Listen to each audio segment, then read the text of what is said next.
For my final project, I created a ShakeShop simulator where you can make milkshakes for customers and earn money based on how well you made it. When you first open the game, you see the directions, and it says "Welcome to the Shake Shop," and it explains that there are 3 different stations: order, flavor, and topping, and you can use these to create your milkshakes for your customers. There's also a time limit that decreases as you go on, starting at 15 seconds, and then getting less and less from there until it gets to 5 seconds. If you run out of time making the order, you don't get any money for that order.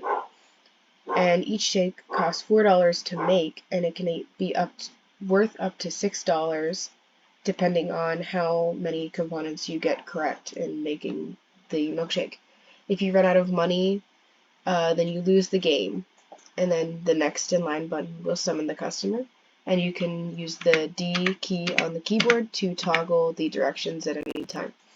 So as you can see, I have $10. I start out with $10, and then I have 15 seconds remaining, and I can click next in line. I get a customer, and they just want a plain vanilla milkshake. So I do this. I don't need any toppings, and I go back to the main screen, and I click finish order.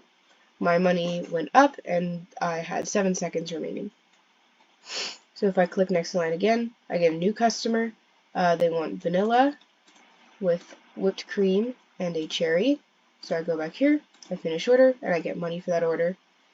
And as I go through the order, this milkshake will show what I currently have prepared.